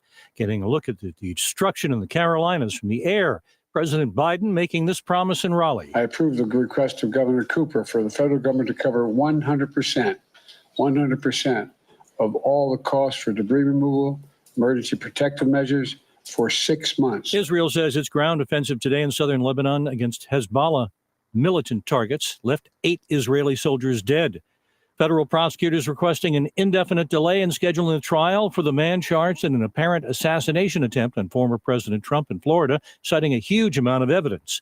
With tens of thousands of port workers on strike, the worry for this man in Royal Oak, Michigan is potential shortages and price hikes. This is a domino effect. Everybody's going to be affected. This is ABC News. A Michigan court finds that concert promoter Live Nation is not responsible for the 2021 deaths of 3 men. The trio got carbon monoxide poisoning from a generator while camping at a Michigan festival. Louisiana used to bring a live tiger mascot to home football games, but stopped in 2016. Now the governor wants to bring that back. Calling it an unbelievable opportunity, Louisiana Governor Jeff Landry confirming his backing for LSU to bring back its iconic Bengal tiger mascot, a tradition that's been dormant for nearly a decade. The proposal facing fierce opposition from People for the Ethical Treatment of Animals. PETA urging the governor to reconsider, arguing that bringing a wild animal into a chaotic stadium environment is both cruel and dangerous. Landry responding, saying everyone anxious about this needs to, quote, calm down. Dave Packer, ABC News. Voting now underway in Alaska's annual Fat Bear Week contest. Chuck Sievertson, ABC News. This statement has not been evaluated by the FDA. This product is not intended to diagnose, treat, cure, or prevent any disease. When it comes to my lifestyle and diet, I don't always make the smartest choices. Touchdown! Woo! Hey, how about another round and some more chips? But when it comes to taking care of my liver, I do make one very smart choice. Active liver tablets from New Nordic. I used to have real issues with my liver, and at my last checkup, my doc was concerned about my numbers. But since adding a once-a-day active liver tablet, my gut's better, I feel great, and my doctor's happy. I ask a lot of my liver, so the least I can do to say thanks is a daily dose of Active Liver. You ask a lot of your liver, so give it the support it needs with Active Liver. You can find Active Liver at Amazon.com, or for a volume discount, visit newnordicusa.com. Go to NORDICUSA.com, Amazon, or ask for Active Liver at your local CVS. New year, new you. New Nordic. Continuing a legacy started in 1904, Roger Pellerin of Gate City Monument Incorporated continues to provide the same high-quality monument, custom headstone, and stoneworking craftsmanship today that they built their reputation on over 100 years ago, servicing Nashua, New Hampshire, as well as nearby areas in Massachusetts, such as Lowell, Billerica, Chelmsford, and beyond. From creating custom monuments to memorialize, to landscaping and granite work or restorative services, each job is done to your satisfaction and is backed by decades of experience and integrity. If you're thinking about stonework, think Roger Pellerin of Gate City Monument. Visit online at gatecitymonument.com. Stop by and meet Roger at 321 West Hollis Street in Nashua, or call 603-883-7141. That's 603-883-7141. Gate City Monument. Memorials of distinction for people who care. All right. Hey, folks, welcome back to the Common Sense Conservatives. I'm Tom McKinley, right here in Northeast Tennessee. And, of course, holding down the studio there in Nashua, New Hampshire is John Grosvenor. And my co-host, Colonel Chris Wyatt, there in Central PA. We're using a new technology tonight, new for us anyway, than we normally use. So we're trying to get used to some of the little ins and outs with regards to the app that we actually are bringing all this to kind of together, tie everything in, called Restream. I know last couple of years we've been using StreamYard, and of course I'm still getting used to some of the little buttons here on Restream. But regardless, we're here, and I know we probably have a couple of things we want to tie up, but I want to get your assessment on Israel with what went on yesterday with the strike, and of course the U.S. actually engaging last night as well. Well, I want to make sure that you guys can hear me with this microphone. Can you hear me? Okay. Loud and clear. Yeah. Cool beans. All right. Okay, so gents, let's be very clear about this, and this is very distressing for me. I haven't heard any analyst. Linda Thomas Greenfield did ask United Nations Security Council to condemn what happened, but we heard, I think, from the UK, maybe one other Western country, but it's been a deafening silence from countries around the world. And here's the bottom line. Iran is a rogue state that has committed crimes against humanity, targeting civilian areas to sow terror and discord. and they should be taken to the International Court of Justice for violation of the norms by another state, acting as a friend of the court. This is unbelievable. They have fired ballistic missiles into civilian areas to intentionally murder civilians. Now, yes, in the Second World War, Bomber Harris torched the Germans in daylight raids, and we bombed them at night, or vice versa, whatever it was. And we firebombed Dresden. Yes, I know that. But the norms that we live under now for the conduct of conflict were adjusted after that war. And it is not acceptable to target civilians, particularly in an unprovoked war. There's no provocation for Iran to attack Israel. None whatsoever. They didn't attack Iran. They killed a terrorist in Lebanon who's not an Iranian. If anything, Iran had cause or provocation to come after us after taking out Suleiman. We took out Suleiman a couple years ago when Trump was president. But they have no provocation against Israel. This is a terror state of theocrats who have committed crimes against humanity, war crimes, and must be prosecuted. The International Criminal Court, I have to look and see if Iran is a signatory to it. I don't know if they are. But if they are, they should be brought in the docket. Obviously, they won't be brought there unless Iran turns the people over. But the bottom line here is that this was unprovoked. The intent was to kill civilians, and they fired hundreds of ballistic missiles, which they claim are hypersonic. They weren't hypersonic. I saw the missiles coming in. Those aren't hypersonic. Those are barely my Chrysler. Yeah, they had an old-timey stopwatch like on 60 Minutes, the tick, tick, tick, tick, tick, and they're sitting there looking. Is it here yet? Is it here yet? They're having a little coffee break. I'm down to half a cup of coffee. Is it here? Are they here yet? No, wait. Hey, wake me up when they're going to arrive. Yeah. But the other part of this, too, is that I find it very annoying when talking heads go on to media and just immediately just say, they defend nonsense, which is, watching those things come in last night, seeing the video as it was released, because it was still afternoon here when this stuff started happening. And I covered that live as it broke. And here's the thing, almost to a man or woman, these people that went on the networks, this is clearly the success of the Iron Dome. The Iron Dome caught almost all these missiles. That's not true. At least today, the Israeli Defense Forces admitted that wasn't true. But why are you doing that? Why are you sowing lies? Because it undermines the credibility of the Iron Dome and the other air defense systems out there. What you should have said is that they fired 200 missiles, an overwhelming number of missiles. The Iron Dome engaged, as well as other air defense systems. We were able to intercept and destroy many of these missiles in the air. We're still assessing how many of them got through. I watched 16 missiles landing somewhere. It was in Haifa or Tel Aviv. 15 hit the ground. Right. Only one was intercepted. It was barely intercepted a couple hundred feet above the ground. Who knows where the shrapnel went and how many people that almost damaged, how many homes it destroyed. So don't lie to people. It's just like the guy, the Tennessee National Guard isn't available because of Joe Biden's war in the Middle East. That doesn't help anybody. It doesn't help our cause. We are just. We are moral right.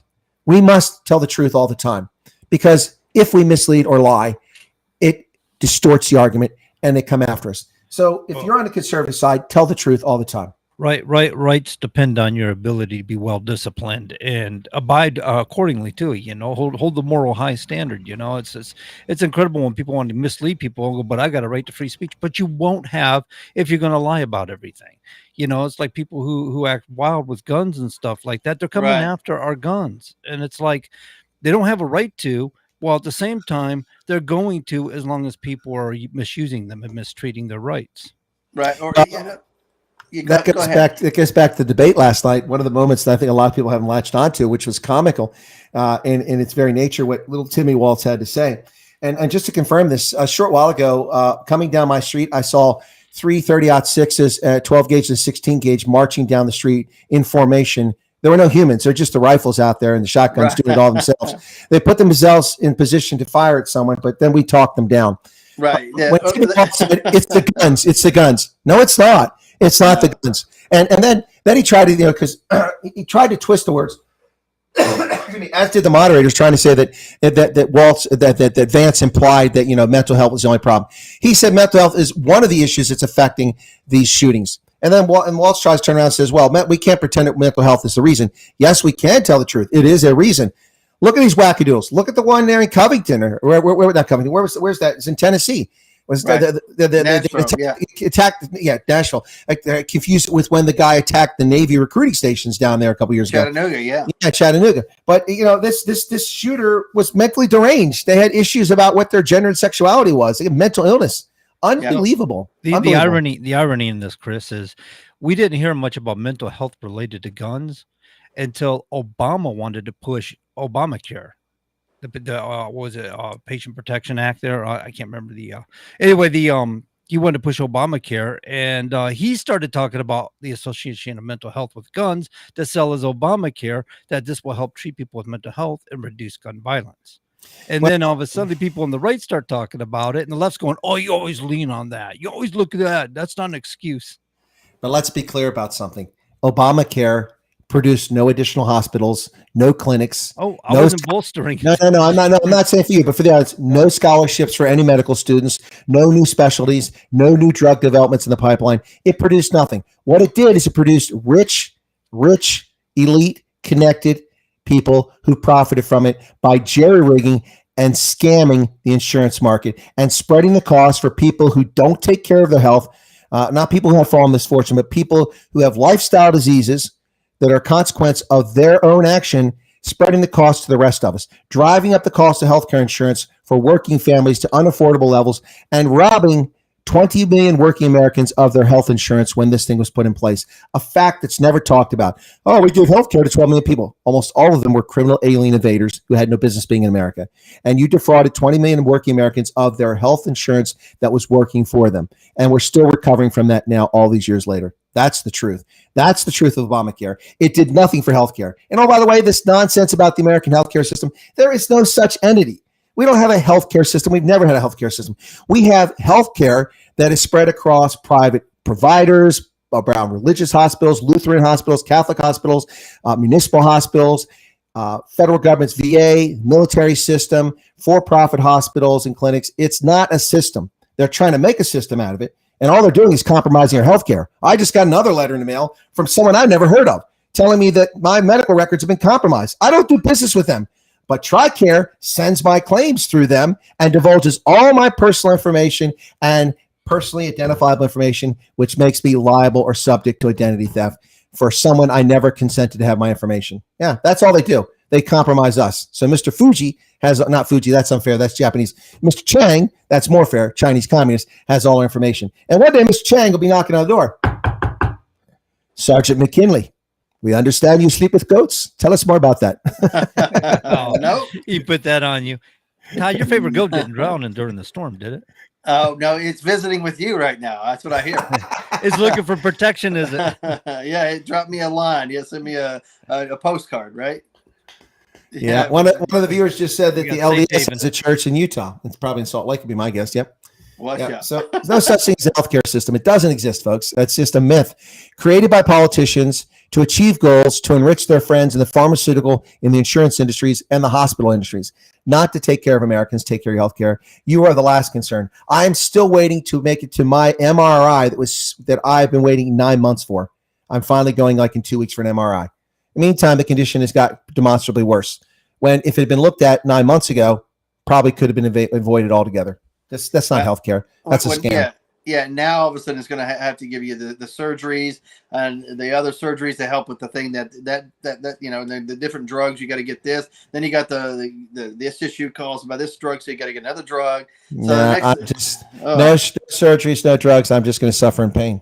Ooh, it's a very sad situation. Yeah, and like you said, could have been taken care of had they had preventative maintenance in place. No problem. Or responsive when I came in with a complaint. You know. There you go. Yeah, you and your healthcare provider deciding what's best. TRICARE. Yeah, not somebody far off, a bureaucrat, or in a private sector bureaucrat deciding what you get or don't get. Well, I had to go into the health benefits advisor at the clinic here, make a trip, burn $20 worth of gasoline, and in the morning to go in to talk. Unfortunately, one of the ladies, there's two ladies there, was available, so I didn't have to wait, unlike sitting on the phone for an hour and a half with Humana. And I actually talked to someone that works for TRICARE because 3 consecutive claims that had valid referrals that they sent me to were all sent back to me to pay the bill. TRICARE wouldn't pay it. I'm like, well, what is this? Your bill is this. Your bill is that. I'm like, my copay is only this amount. And I paid my copay. And when I try to call TRICARE, it doesn't resolve. The provider is sending collection notices to me because TRICARE didn't pay their insurance. I'm not going to have my credit history affected. So that's why I went in there. And in the end, I find out that it's actually Humana, the contracted healthcare provider for TRICARE, that is not attaching the referral to the processing when they process it. So it gets to TRICARE without the referral. But you think TRICARE can figure that out. You get a claim without a referral, and you look to see the person is in TRICARE Prime, which means that they get coverage. They go, then you should simply go, hey, let me look in the system. Oh, they do have a referral. Let me attach that. But no, they waste my time, my money, my resources, and it's just why would they use their resources when they can use yours for free? Well, that's what happens. The lowest bidder. Yeah. Lowest bidder. They got you on the hook for it, man. So that free healthcare I was promised when I came in the Army in 1983. Yeah, not right. So Timmy last night decided he was going to blame Trump for what was that? He blamed Trump for SCOTUS rulings on abortion. Right. It's like, wait a minute, the SCOTUS made the rulings, not Trump. Trump may have appointed him there, but Trump had nothing to do with it. It's not like he called up and says, hey, I want you to do this case. It was Mississippi. Trump did not appoint all of the justices. No, he did not. So, Democrats appointed some of those justices. Three or he had three. He had three. Three. Yeah, three out of Kavanaugh and what's her name? Amy Coney Barrett. And who's the other one? Did he get a third one? He got three. He had at least three. I remember that. But anyway, the case came out of Mississippi, and it was the Dems. It was a left. It was for abortion that didn't like the ruling in Mississippi because let's face it, SCOTUS never or abortion never stayed in the federal government anyway. The government just had a couple laws like it's not murder. They made a law in that regard. They had policies regarding how federal funds will be used for abortions. Correct. For Reagan, incest, rape, or women's health. Reagan put an executive order banning the use of federal funds in federal facilities for abortions. I know this because as a young non-commissioned officer, I was approached by my squad leader and told I was going to take a soldier to Frankfurt for specialized care. Okay, that seems odd, but hey, I'm a young NCO. I just do what I'm told. Got a vehicle out of the motor pool. A couple of days later, drove this young soldier, female, to Frankfurt, and then dropped her off at the building. And I went and I didn't drink coffee, but Coke or something, who knows, whatever. I went to PX, which is not too far from there. I picked her up later on, gave her a car. It's a 75-mile drive back to Bad Kreuznach. And she started getting she was sullen and quiet, and it looked like she was a little emotional coming back. And we stopped at a rest stop, and I said to her, Private so-and-so, I said, are you okay? She goes, no, I'm not okay. I said, what's wrong? Well, I mean, I didn't want to do that, but I thought I had to do it. I said, do what? She had an abortion. And I was made an agent of the state facilitating her abortion. And I'll never forgive the Army for that. Never forgive them. I think that was morally reprehensible to have me do that. I understand why they did it, but they should have told me and asked me whether it was against my conscience or not. If they had asked me, I mean, I would have done it for the welfare of the soldier, even though I opposed what she was doing, because that's not my choice. But I mean, that's always been in place. They try to get rid of it. Gorsuch is the other one. Thank you. So, yeah, I was going to say Ants just answered that. But yeah, so I mean, it's always stayed in the states. The states made the rules for abortions. The feds never made these rules. So they were always variable within the states to begin with. So in Mississippi, they had, 15 days to determine whether you're going to have an abortion or not. And they didn't like that law. So they tried to take the Supreme Court, said, no, we got rights. We should have a longer period of time to decide this. That's when all this happened. It was because they were suing the state. Right. The Dobbs decision backfired on the leftists, is what you're trying to say. Yeah. Exactly. Yeah, no, it absolutely, it's like a boomerang, came back and smacked them right in the forehead, as it should. Because Roe versus Wade was unconstitutional. The federal government does not have the right to regulate abortion. The 10th Amendment expressly forbids it. And that's all that Republicans need to say. And they should have been saying that for years. But instead, they get in this whole thing, it's killing babies. It is, but you're not going to convince people that, want to have that option available. And by the way, 25% of women who favor abortion rights in America in a poll are voting Trump. That's a shockingly high figure. Usually that's a 90% going the other way. So also Quinnipiac poll came out and Trump is up by 6 points in Georgia now, up by 2 points in North Carolina.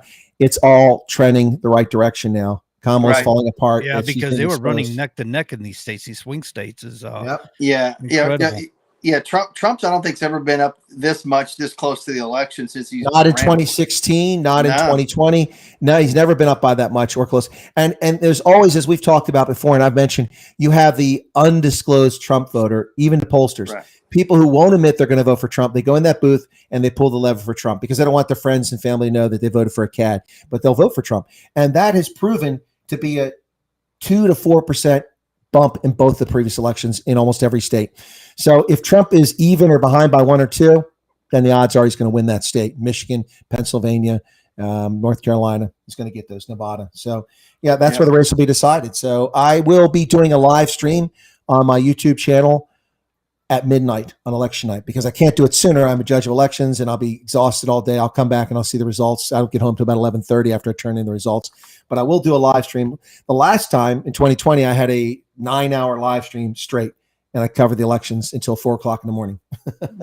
Nothing's going to be pre-recorded, ladies and gentlemen. No victory speeches, nothing like that. You don't know who's won what, right? Until the votes have been counted. So yeah, and not a Democrat, so you can't be like, oh, we're declaring victory now before any vote's been cast, because we know the results, by the way. Yep. Well, Courtney's one of my viewers from my program. He's listening to the program tonight. There from Utah, the Navy reservist, and Courtney says that the Navy's really let their physical fitness standards slip. It's not just the Navy. When I go to the War College, I mean, it's like it's a hungry hippos night. I mean, I think they need more material for some of the officers and for the NCOs that are working there. It's unfortunate. I don't know how we've gotten to a stage where we've let people's health slip so much. All I know is that I spent 36 and a half years in the Army and I was never on the weight control program. No. And you know, another thing is, you know, with the new physical fitness program and standards and all this stuff, I thought people were going to get more fit, in better shape. Nah, I knew it wasn't going to be the case. See, because the thing about the physical fitness test for the Army, not to bore our listeners, but maybe they might be interested, is that the Army's physical fitness test didn't prove that you were physically fit. No. It proved that you had a minimum level of fitness that was necessary to walk, chew gum, wear a uniform. That's why you had to have a higher level of fitness to go into the Ranger course, because that's a demanding course. And so they made you do other things for it. When I went to the Air Assault School at Fort Campbell, it was mandatory for every soldier assigned to the division to attend it, but also others sent invitees. I went as an ROTC student from Ohio University. And in order to weed out the people that can't fit in the courses, because you only take so many students, they make you run. and the run, they take off at a pace, which makes a lot of people who aren't fit fade out pretty quickly. So by the first mile, a bunch of them have faded out and they don't pass the PT test, which they should have passed because they're winded. And those of us who expected it and sprinted like gazelles, we stayed, and then we had the classes. But no, it's that's the Army's physical fitness test said, you know, with 2 minutes of sit-ups or the 2 minutes of push-ups, 2 minutes of sit-ups, and the 2 mile run, it doesn't mean you're an Olympic sprinter. You're not going to qualify for the Olympics. You're not going to play in the WNBA or NBA for that matter, but you are able to have a reasonable level of fitness. You can do basic tasks in uniform. And that's what it was all about. So they switched. And also the utility of that test, Todd, you can attest to this, is you didn't need special equipment.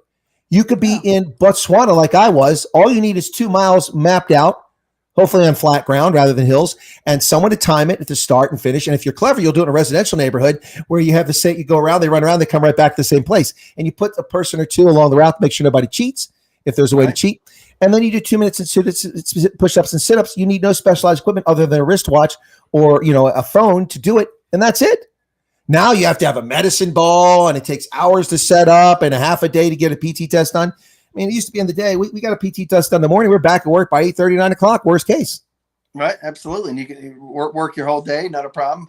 You know, and I always loved, you know, the push-ups were my thing, you know, 92 in 2 minutes to pass the 18 to whatever it was. I tried to maintain passing that at a max throughout my entire career.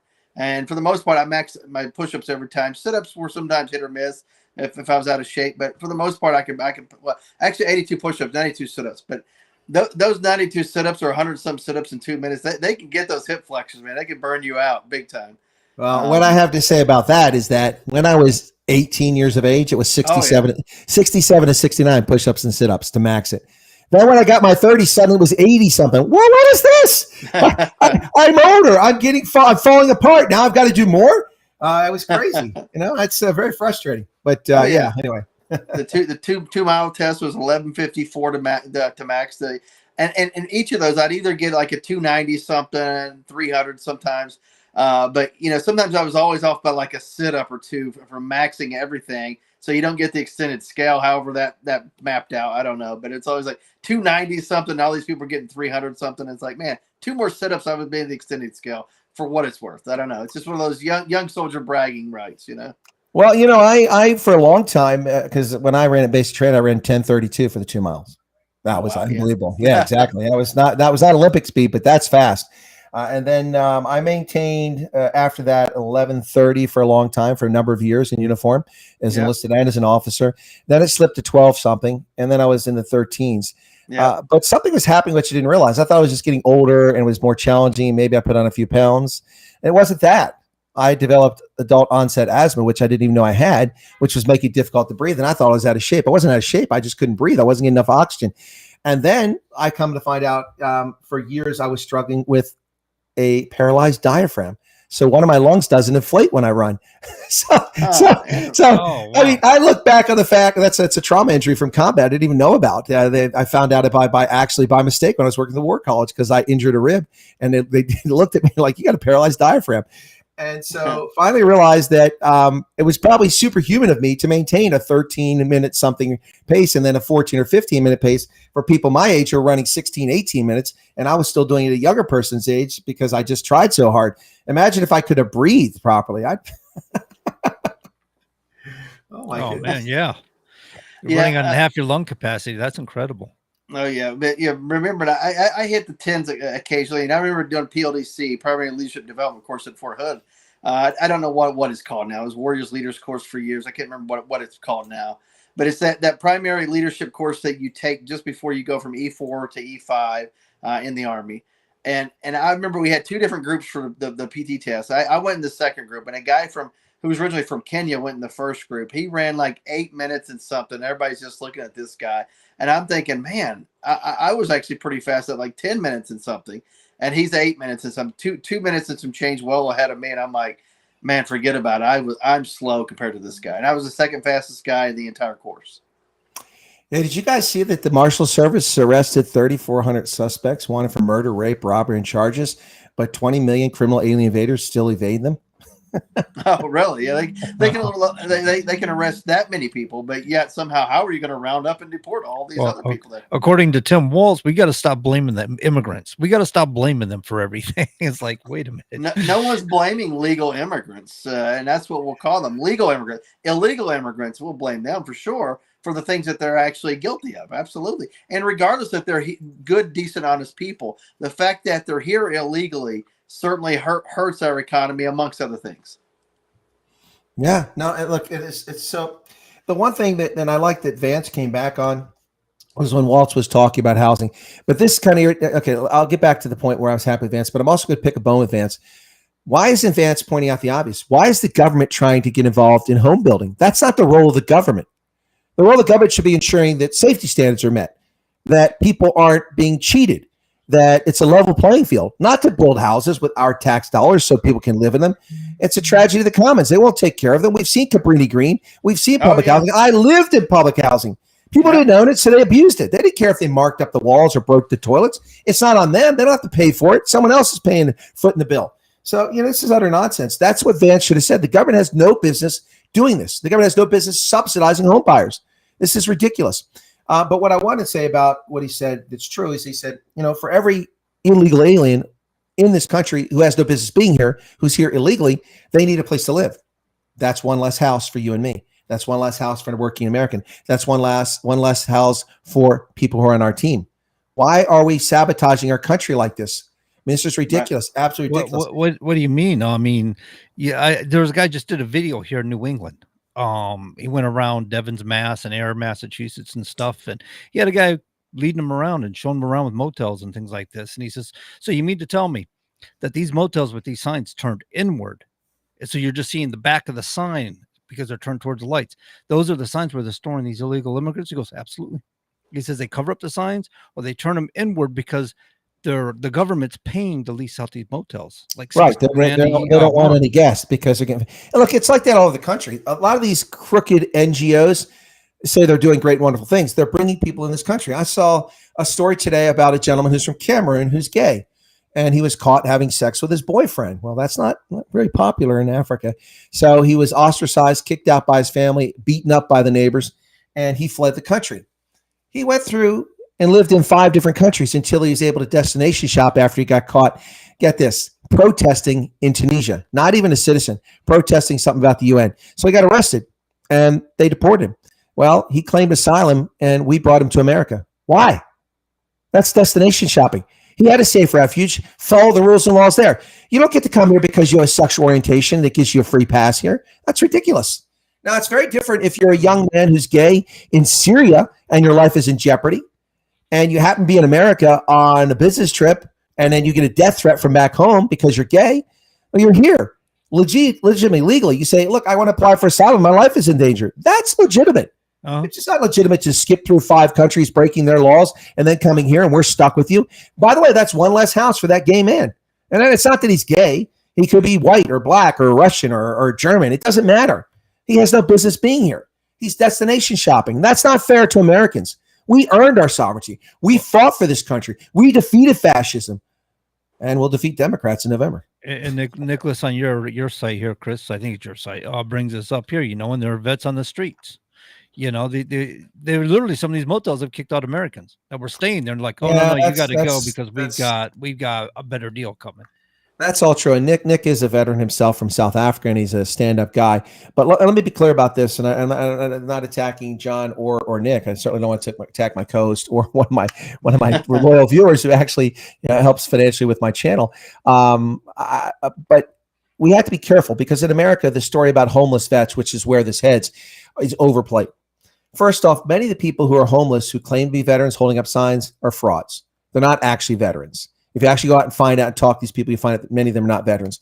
Yes, there are veterans who are on the street, but there's no reason whatsoever any veteran should be homeless tonight in America because there's a toll-free number you can call from any mobile phone, any fixed line in the country. You can even go on the computer and write to the VA 24 hours a day, 7 days a week, even Christmas Day. It doesn't matter. You don't have to be the veteran who's homeless. You just have to be aware of a veteran. I could say, listen, I know a veteran who's walking on the streets down here, doesn't have a place to stay tonight. His name is John Schmedlap in this town. And the VA will take the information. They will get a representative to come out here, and they will find an abode for that veteran tonight.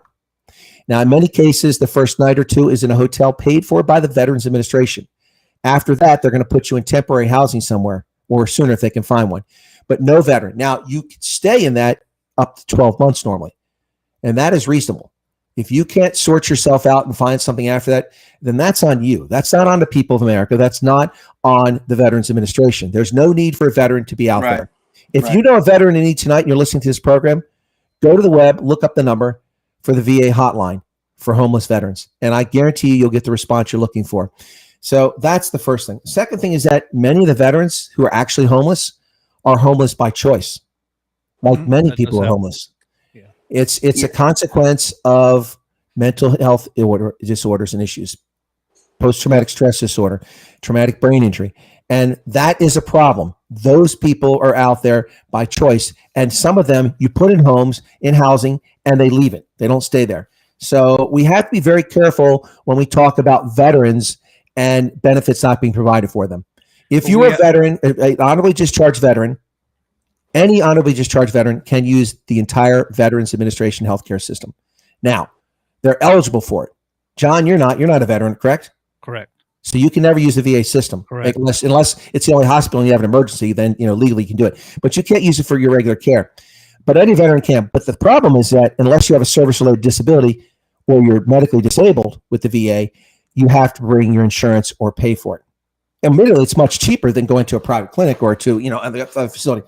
But we have to be very careful about people talking about how we treat our vets. This whole thing with the PACT Act got blown into something that it wasn't. Now American taxpayers are on the hook for people who don't have to prove, and there doesn't have to be any evidence that their service caused their illness or their cancer.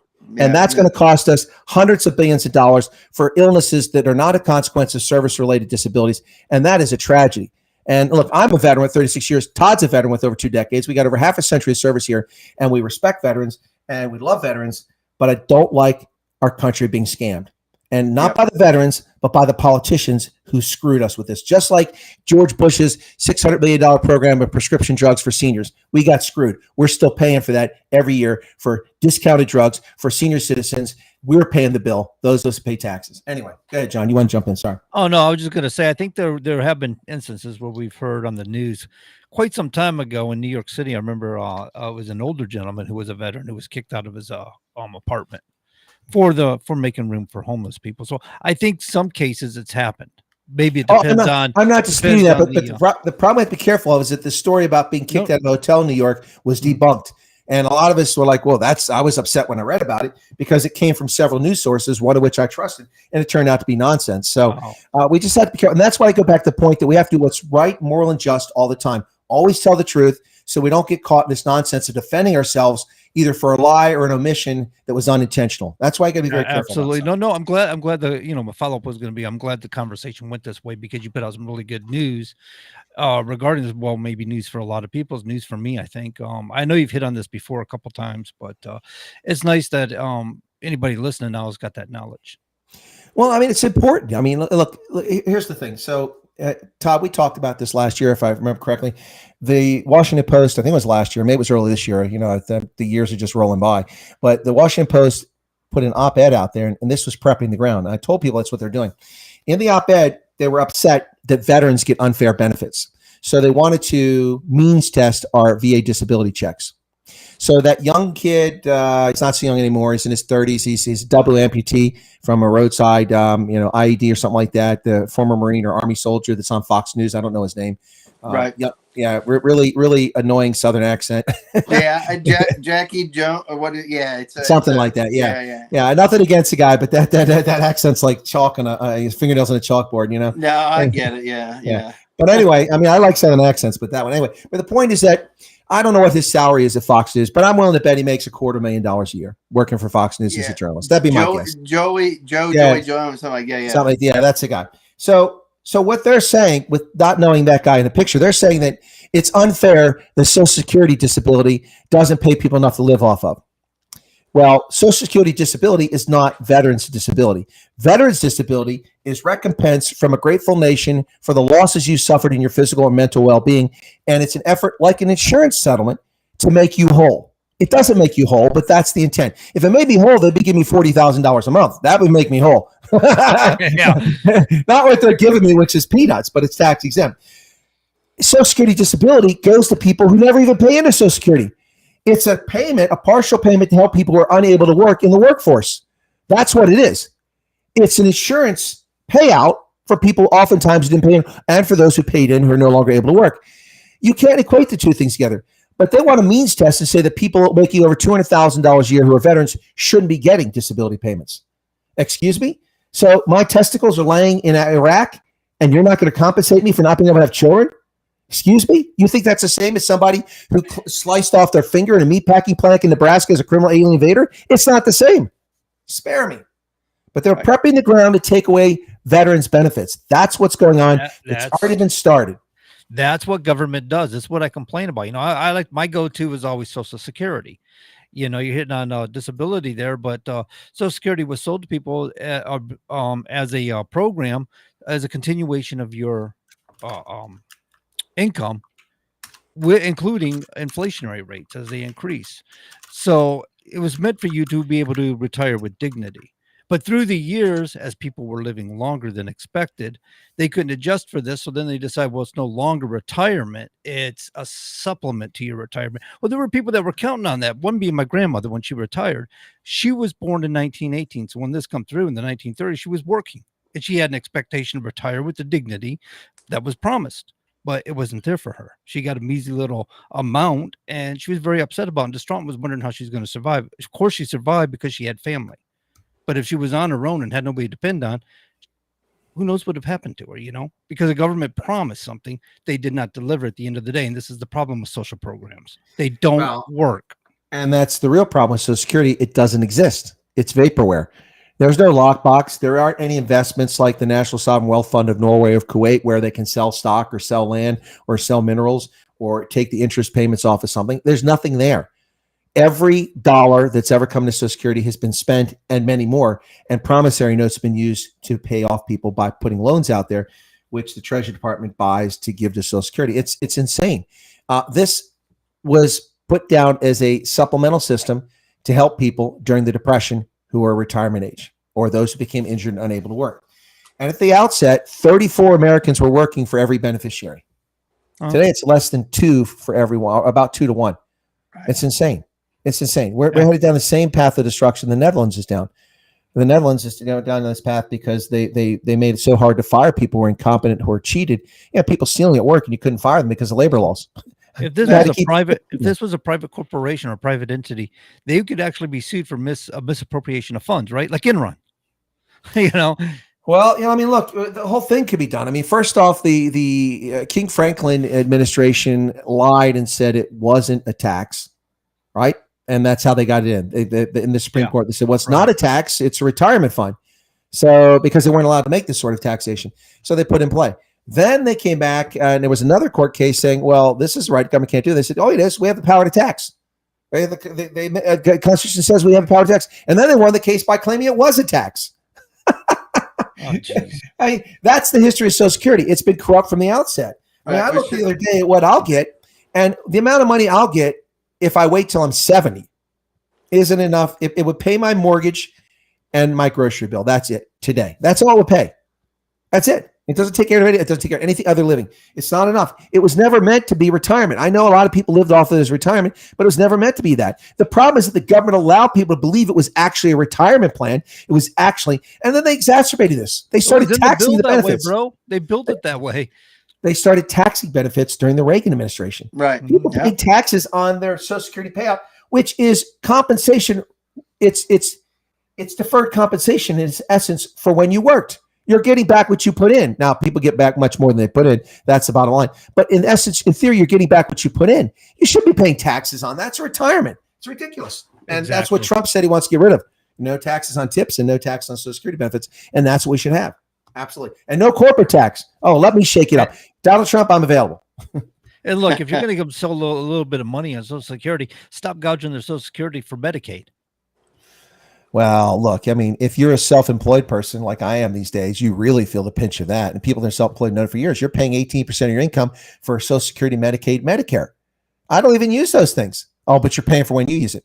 I don't ever want to use it. I'm supposed to get free health care the rest of my life because I'm a veteran. I served 36 years. Plus, I get free health care because of the VA. So why am I paying for Medicare and Medicaid? Because it's a social program. That means they got to pull everybody's money together for it to work, and then it still doesn't work. It's called theft. It is theft. You're absolutely right. But that's what social programs are. They're theft. So Nick in South Africa, the veteran said, Chris Wyatt, $40,000 a month. Can I emigrate? No, not unless you go to Tijuana and cross the Rio Grande. Well, Tijuana is not where the Rio Grande is. It's further to the east. But, you cross in Arizona, about Fort Huachuca, just get in. Tell them I sent you. You want to follow the Zeppelin path through the land of ice and snow. Well, we used to have these, not Zeppelins, but we had the aerostats that flew out there at Arizona, which monitored the border. We're based at Fort Huachuca, and they put them way up in the air in a cable, and they used it to monitor movements, moving target indicators. That's probably not the right language to talk about people across the border, moving target indicators. But I kind of meant Led Zeppelin immigration song. Oh, I have no idea what you're talking about, man. That's before my time. Going to California? Or immigrant song. That's what you're thinking, right? Immigrant song, yeah. Yeah, immigrant song. Yeah, that's really good. And it ramps up, right? Oh, that's a good song. Yeah, it's fun to listen to. Just the beat on it's just, it's fast beat and stuff, so it's fun to listen to. Oh, yeah, especially driving down the road fast. I don't. Like Stairway to Heaven, where you got to wait for the last Stairway to Heaven. Yeah. Oh, yeah. That back in that time, the most apropos song that applies today is it, we don't need no education. I love Pink Floyd, The Wall. Don't need no thought control. Talk about a prescient song. We are living in that world today. Yep, or Idiocracy. They were recognizing it back then. They knew what was going on. People were awake. Oh no, they weren't. They were so high. They don't know what they were singing. Pink Floyd was. I know, man. Look, there's a reason they called him Starship. They went from Jefferson Airplane to Starship. They really they really took off, right? That's why White Rabbit actually meant something. White Rabbit alone was like their major drug song, right? White Rabbit. Before they were Jefferson Airplane, they had another name, didn't they? I thought maybe. I think they had 3 iterations of the I band's think name. it was Jefferson Airplane, Jefferson Starship, and there's Starship, wasn't it? Yeah, that's how it was. That's how they Starship, did. yeah. They just dropped the Starship. Yeah. Yeah. Anyway. Those were the days. I was just thinking the other day about Fast Times at Ridgemont High. I was a freshman at university when that movie came out. It's the first movie I ever went to watch in the theater. On Buck Night. Coley. Yeah, he's got a great set of tools. He can fix it. TV repairman. I can fix it. Well, you see, Mr. Hand, I figure since this is our time, I'd have some pizza on our time. You're right, Mr. Spicoli. It's our time. Class, who wants a piece of pizza? While driving down the road, my mind began to wonder. It's funny that you bring it up because I was thinking about Judge Reinhold with that pirate's cap on, sitting in his car trying to. I was thinking about Judge Reinhold in so many other ways in that movie. He did not come out well in that movie. But hey, it paid off. He got the Beverly Hills Cops movies, and he was in the most recent one, which was probably, I think, the best Beverly Hills Cop movie ever. Honestly, it was really good. It was really good. They paid an homage very well, I think. I thought so too. I might actually have to break down and watch a Hollywood production. I haven't seen one in so long. Oh no! Listen. Look, okay. I judge movies based on whether and series whether they're woke or not. Okay. This is not woke. This is not woke. It's not woke, and it's also, you don't have to have ever seen any of the movies before to follow the movie, which is really cool. And the storyline is cool. It's not cheesy. Look, I watched something on Barry Obama's network. I think it's called Netflix. The last couple nights, it's called Obliteration. It's ludicrous. I mean, if you look at it as a comedy or soft porn, then that's one way to look at it. But if you look at it from a serious aspect, and we got people in uniform pretending to be military members with beards like mine, with unshaven, and hair down to their shoulders. And anyway, it's this. But and then they show the CIA headquarters. It's the Pentagon. I keep showing us. We go back to Langley now, and it's the Pentagon. Look, it's implausible, but it's a lot of crazy stuff if you look at it as a comedy, but it's very woke. I mean, of course, the boss is a black man at CIA, and the team leader is a woman in charge, arguing with the dude who's the one who's irresponsible because he's the white guy. Of course, and it's got something for everybody. Half the team is gay, a lesbian and a gay dude. The others are straight, and it's something we need to know about everybody on the team. What do you bring? Well, I'm gay and I do this and I do that and I make mean martinis. It's like, okay, so how are we going to catch the bad guy? Oh, I don't know anything about that. I don't care about that. But all these other things, and all the real heroes accomplish everything are all women.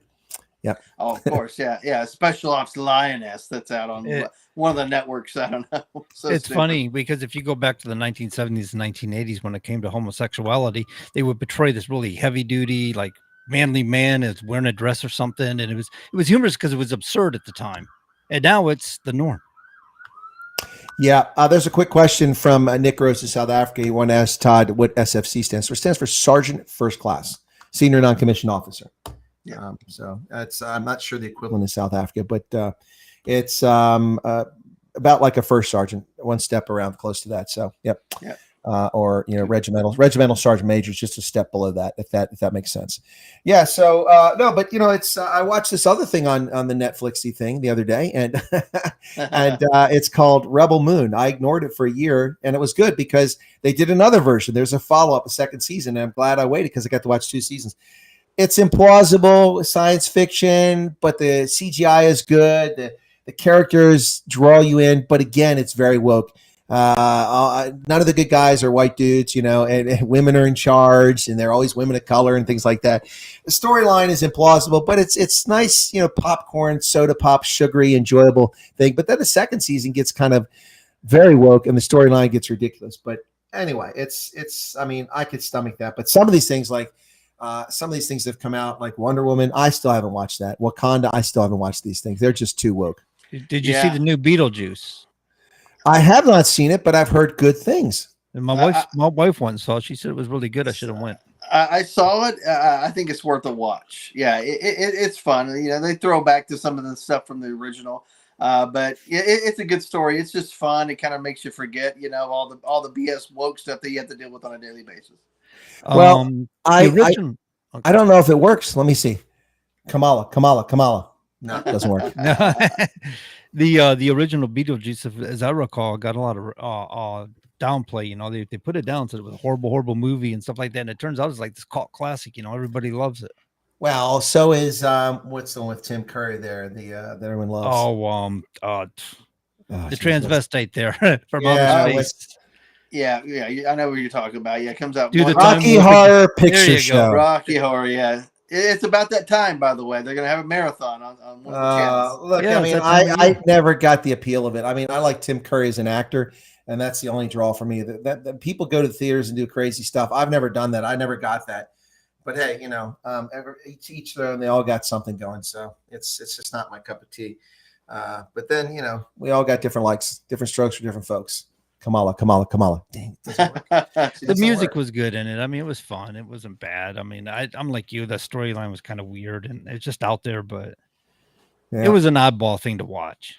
I did watch. There's a good word for it.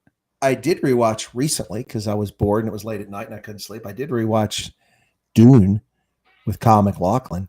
The originals. Yeah, the real, not this remake garbage. They keep screwing everything up with remakes. Arrakis, the Dune. Oh man, yeah, the spice. More deep. With the little, what is? I still never got that. Projecting his voice with that little, thing in his hand. That's anyway, wiping out people. But the what are the worms? It's worm sound. The spice.